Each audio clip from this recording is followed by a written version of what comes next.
Território riquíssimo, tanto para o crescimento da fauna e da flora.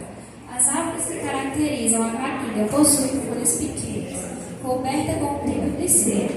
Muitas dessas plantas apresentam espinhos. Suas raízes são profundas para que elas encontrem na terra a umidade necessária para viver.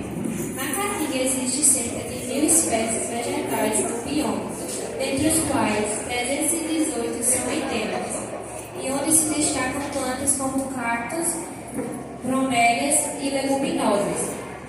Algumas plantas da caatinga: angico, aroeira, barriguda, bromélia, cactos, carnaúba, caroá, catingueira e etc.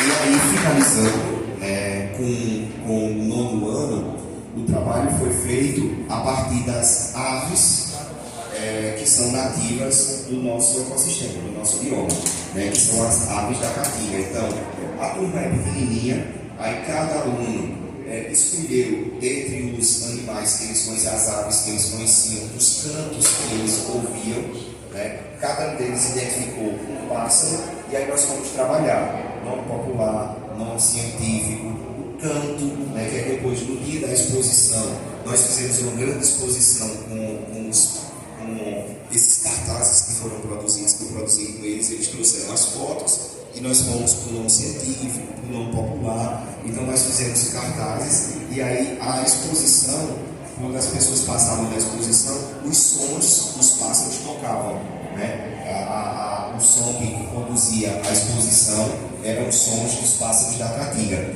E aí, com a professora de português, eles fizeram também a produção de um texto coletivo sobre as aves da caatinga.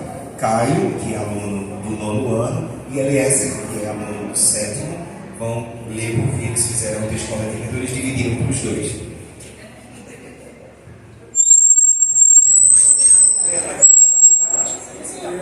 No seu canto, quando vê a namorada, o belíssimo azulão enche o nosso coração com seu azul furtacor. Essa ave sertaneja engrandece a natureza e canta com muito amor. E o poderoso canção, endêmico da caatinga, de bela coloração, considerando ave grande, que embeleza o sertão. Muito bem, professor Hinaldo e seus alunos participando do encontro de ciência da natureza e matemática na educação básica. Bico virado da caatinga, a uma habilidade peculiar, a função do bico virado é a facilidade de se alimentar. Disfarçado entre troncos secos e tem um canto amedrontador, ela é a mãe da lua, assim conhecida no interior. O que dizer de uma ave nunca está sozinha, sempre ao lado do companheiro, viva fiel rolinho. Essas aves aqui citadas são algumas raridades que ilustram a caatinga e nos deixam admirados. Parabéns. Pronto. E aí, toda essa produção, ela culminou num dia que todas as escolas do município nós nos reunimos, e todas as escolas foram apresentar esse material, produzimos estandes, e foi um evento onde reunimos toda a rede municipal para que todas as escolas pudessem estar apresentando as suas produções e o que foi trabalhado com os alunos. Tem outros slides aí, como já foi muito tempo, aí eu coloquei, só vai passando, eu coloquei por área de conhecimento, os conteúdos que foram trabalhados, dentro de português, geografia, história, arte, ciências, eu fui elencando, mas isso aí depois a gente fazer outra roda de conversa só para a gente falar sobre isso, Mas foi isso. Foi simples, mas foi do coração. O nome da escola, professor Hinaldo? É Escola Municipal Anchieta Torres, Distrito de Santa Rita, do Paretão, Pernambuco. Parabéns.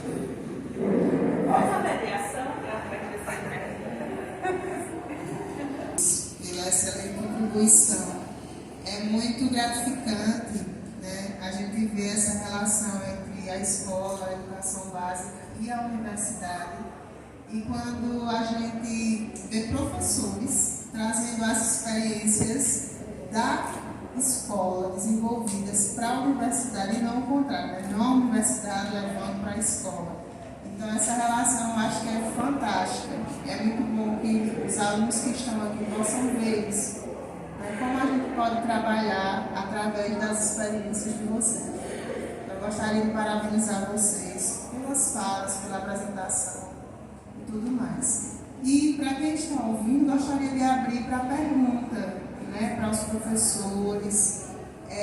Pode ser também comentários sobre o que achou, né, da palestra e tal. Aqui no Zé Luiz, professor Hinaldo, fiquei muito feliz por a apresentação, principalmente daqui o destaque de trazer os alunos da educação básica, para também participar desse momento.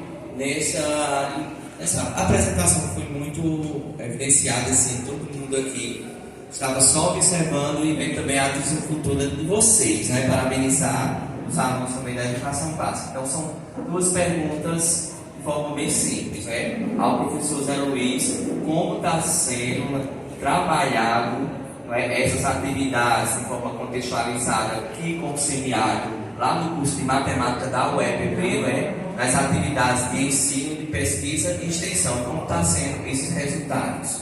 E para o professor Hinaldo falou aí muito bem que é um trabalho interdisciplinar. Quero saber a duração desse trabalho, porque pelas imagens e pelo produto final, que é a cartilha, foi um trabalho muito bem elaborado. Eu quero saber assim, como foi esse planejamento, as etapas, de quem participou, o tempo,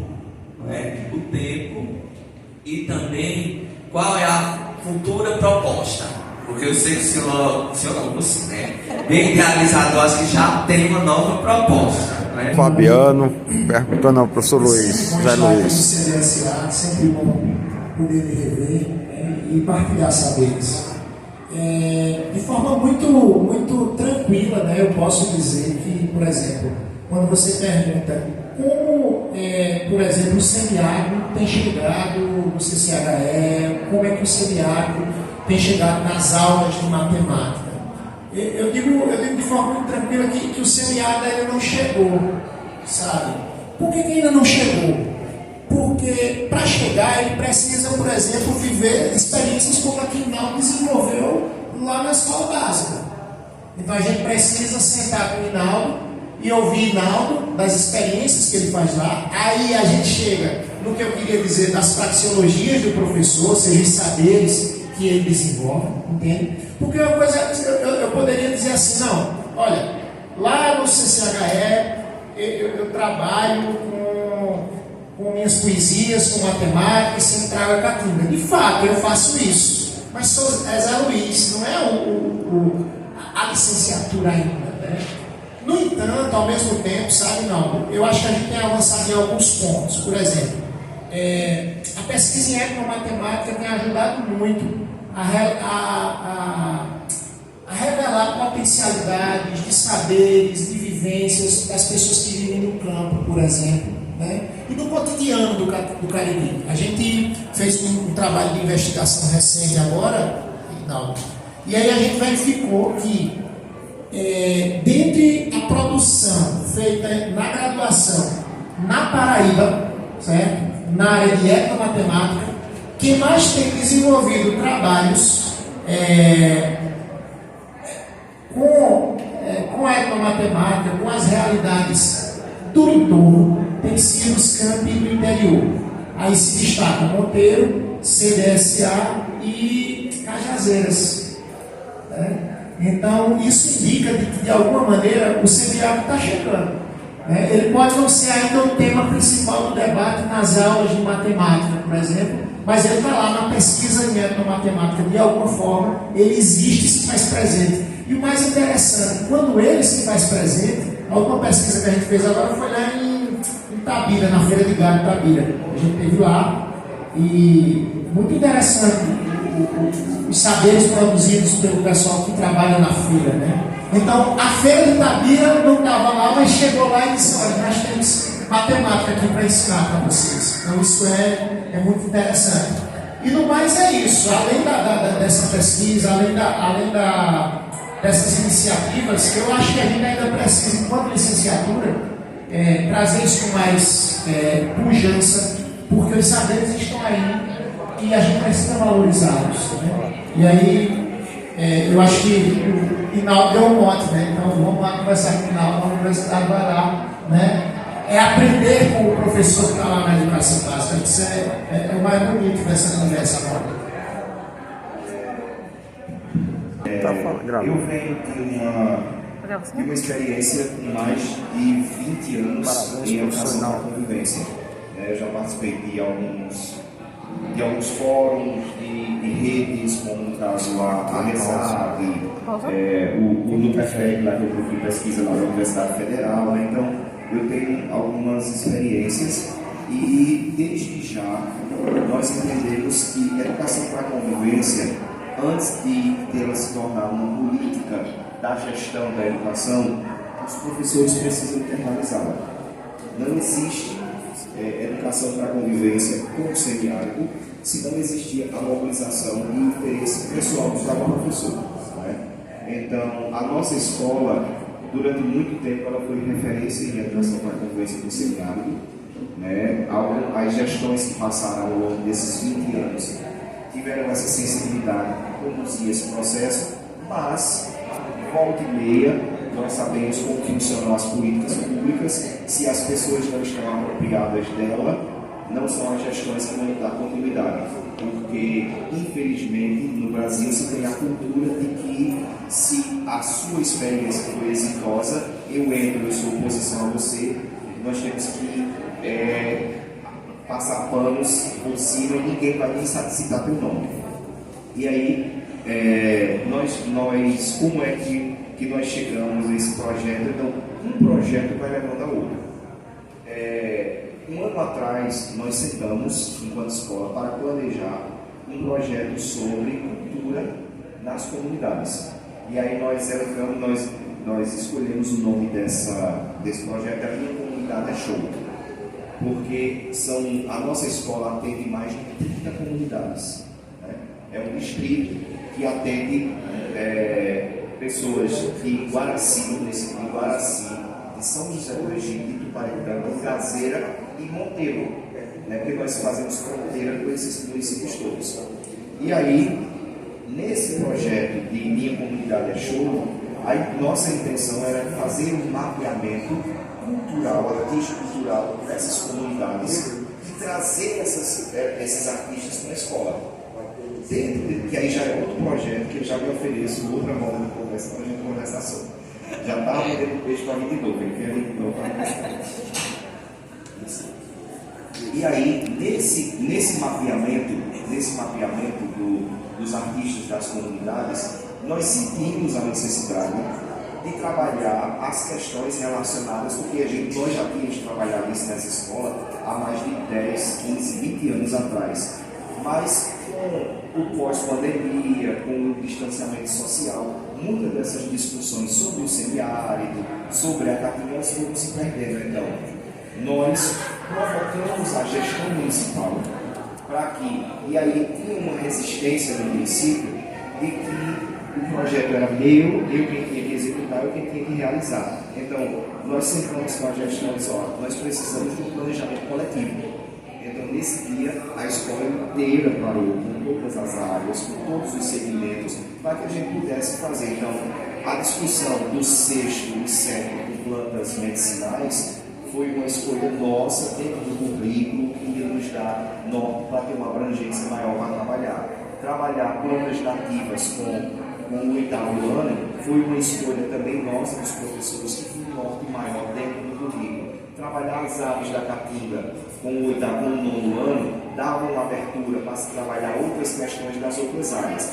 E aí, primeira coisa, a gente tem que se desprender da famosa grade curricular, né? Que é um desafio muito grande, fazer com que o professor existem conteúdos que o professor pode ter essa flexibilidade que tinha lá na quarta unidade, trazer para cá, mas tem conteúdos de matemática, às vezes de português, que o menino não vai saber interpretar um texto se ele não souber ler.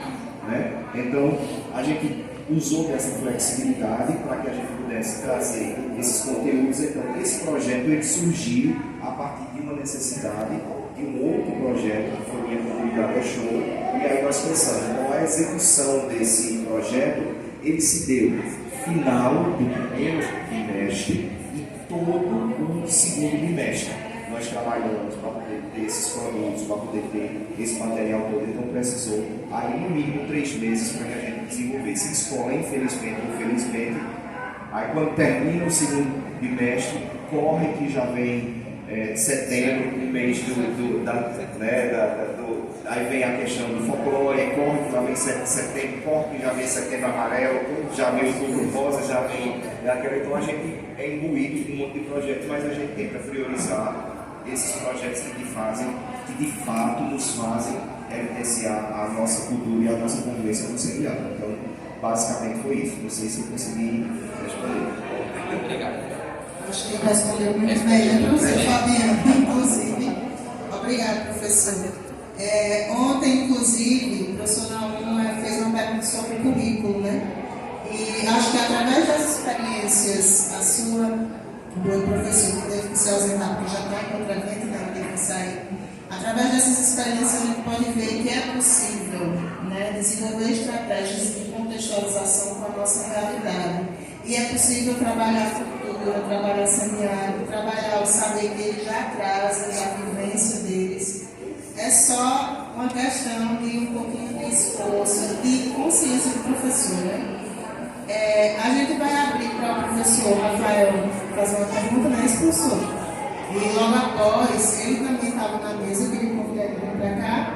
Ele vai fazer uma fala breve, 10 minutinhos, porque a gente tem a apresentação de trabalho, não é isso? O senhor faz a pergunta.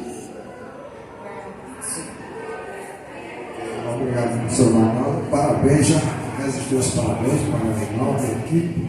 E eu vejo a necessidade também de levar a parte da mãe das ciências, física, para a sala de aula.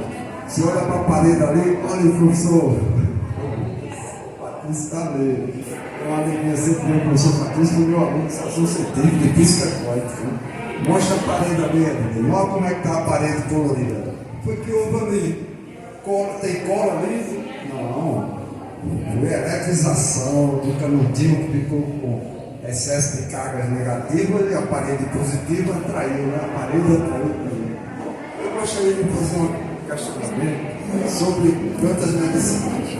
Porque a gente vê uma medicina de hoje sem usar as plantas medicinais.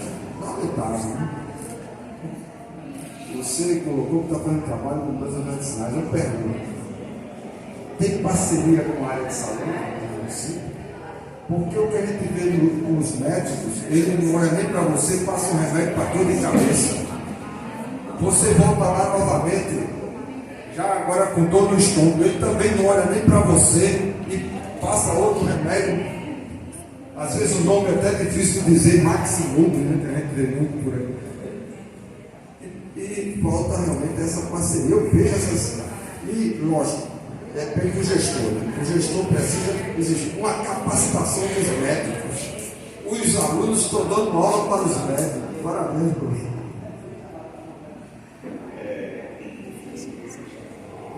Assim como precisam ter professores sensíveis à causa da convivência do auxiliar, precisam ter os funcionários da saúde também mobilizados para. Infelizmente, todos nós sabemos que o próprio formato que a sociedade de medicina traz são completamente capitalistas. Então, a sociedade de medicina vive em função das grandes indústrias farmacêuticas, e não há esse incentivo. Pouco que eu consegui, porque eu também sou da área de saúde, então eu consigo transitar pelos dois mundos, mas então a única forma que existe hoje de se manter essa cultura dos medicamentos, das plantas medicinais, ainda são as experiências das comunidades tradicionais.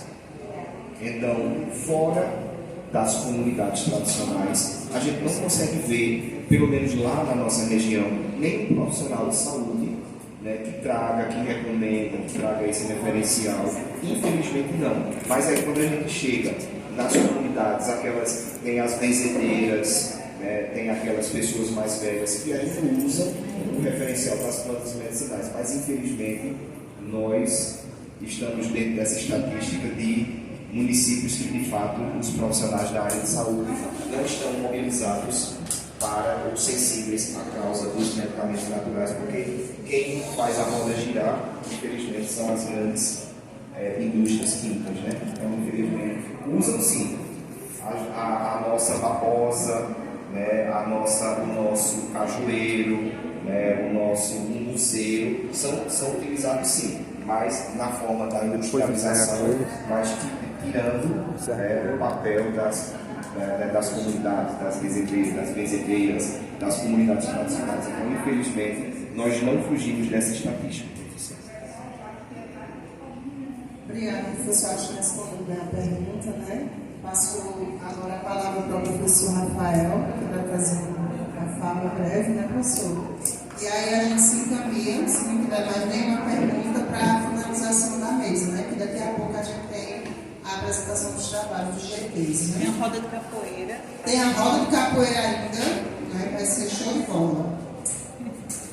Com muita alegria estar aqui, né, vendo os estudantes de agora, do Quilombo Carreira dos Quilombos. Está saindo ali Simone, Daiane, tá Daniela ali atrás, Luciana, Ciências Sociais, de novo foi Luciana. Ele tem Edilene, educação. É a única estudante da Serra de Paquivira. É estudante universitário, responsabilidade muito grande. Eu diria que ali tudo devia ser considerado um quilombo. Edilene mora num lugar de difícil acesso, em umas grotas, e as meninas de Carreira dos Quilombos já estão chegando até calçamento lá na porta, né? E tem o direito da bolsa quilombola.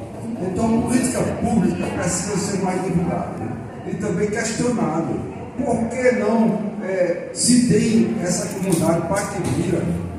Tem outra lá perto, né? Tem Perto do Agreste, tem Envia, não, mas tem que ser quilombola, tem que estar aqui, ó, nessa área. Como se isso houve essa.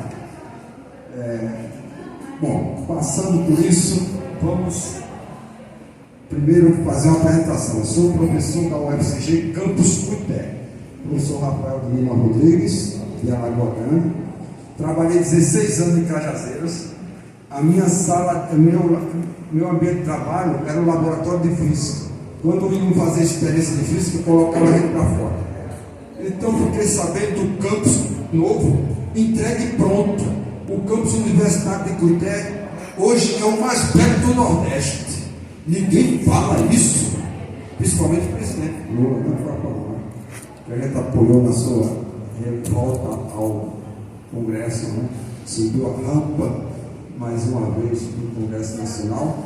E é preciso dizer que a UFCG também falha nessa falta de intercâmbio. Fiz maior esforço para chegar aqui hoje, mas amanhã vai ter eleição na unidade acadêmica. Sendo que aqui o curso, né, está de parabéns realizando um evento dentro da Semana Nacional de Ciência e Tecnologia. Fica a sugestão para você também, professor Imal. Entre no site da semana e coloque o seu nome, você vai ser coordenador e responder uma pergunta. Pense no que vai realizar, já está participando. Você coloca uma palestra? Pode. Quer colocar até o dia 22, cada dia uma palestra? Quer cadastrar a sua participação aqui também? Pode. Eu costumo dizer que é o evento mais democrático do Brasil. Também não tem divulgação. Cadê os cartazes da Semana Nacional de Ciência e Tecnologia? Pelo amor de Deus. Esses cartazes têm que chegar nos quilombos, chegar em todas as escolas. Por quê? O objetivo da semana é a popularização da ciência. É isso que vocês estão fazendo aqui, levar a ciência ao alcance de todos. E eu, antes de chegar aqui, entrei no ISA. ISA está realizando atividades. Encerra amanhã, sempre pela manhã. Se vocês tiverem livro aqui, quiserem ir no ISA, tem programação até amanhã ao meio-dia. da Semana Nacional de Ciência e Tecnologia, aqui pertinho. E a minha proposta é educação no campo. Eu vou até registrar antecipadamente. Vamos ter uma mesa redonda. Aí, professor Patrício, vamos ter uma mesa redonda, professora Marinalva, de ensino de física e educação do campo. Vocês estavam sabendo? Vocês estavam sabendo? Olha mesmo como são as coisas. Né? É isso, rapaz, que falta. Ah, mas a culpa é de fulano, do presidente. A culpa é nossa. A gente tem um reitor e não faz o que é para fazer. A gente tem que comprar uma divulgação da Semana Nacional de Ciência e Tecnologia para estar em todos os 7 cantos da UFCG, sendo que a gente vai ter essa mesa redonda no dia 28 de novembro. Está anunciado. Se alguém tiver interesse, eu posso explicar melhor depois. Né? Eu vou estar presente. Estive aqui, ministrei uma oficina que resultou no trabalho publicado no Encontro Físico Norte-Nordeste no ano passado, com Edilene e Edinalva. E não é que a Edinalva se interessou agora por física quântica? O professor Patrícia é culpado, né? O professor mas infelizmente ela não pôde vir hoje, né? Ela está grávida para ganhar neném a qualquer momento. É a primeira bolsista que elabora PIBIC. PIBIC, você sabe o que é, né? É Programa Institucionalizado de Bolsa de Iniciação Científica. Edilene é PIBIC, é Iniciação à Docência. Eu estou falando de Iniciação Científica. Ela é a primeira do curso de Educação do Campo. Graças à oficina que eu vim aqui, ministrei e pretendo voltar para dar continuidade. Agora falar aqui, física moderna no ensino médio, certo? Física moderna no ensino médio. Isso é muito importante, né? Porque a gente está saindo das escolas contemporâneas de Isaac Newton. Newton formou a lei de movimento em 1667, certo? E depois veio um abalo na mecânica. As leis de Newton não funcionavam mais quando aplicava para medir a velocidade do elétron, descoberto no final do século 1997. Thompson descobriu que o modelo de Dalton estava errado. É assim a ciência. Dalton dizia que a menor porção da matéria é o átomo. Como de fato o átomo significa indivisível.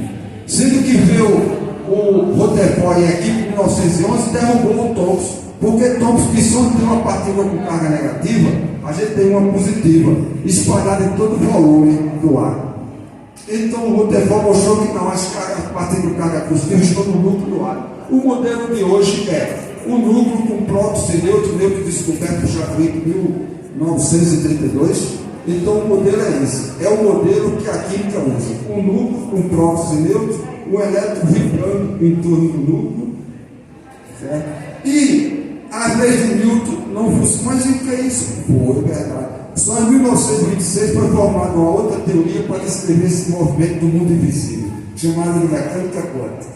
Portanto, a mecânica quântica é mais geral do que a mecânica newtoniana, certo? E mais informações também no nosso blog Ciências da Educação. Ainda hoje tem aula, ministrei aula pelo blog. Vindo para aqui, parei em Campina Grande para ministrar aula. É a tecnologia, né? A gente precisa aprender também a usar a tecnologia. E parabéns ao Naon, a todos os organizadores pelo evento. O Encontro de Ciência da Natureza e Matemática na Educação do Campo é show! Valeu.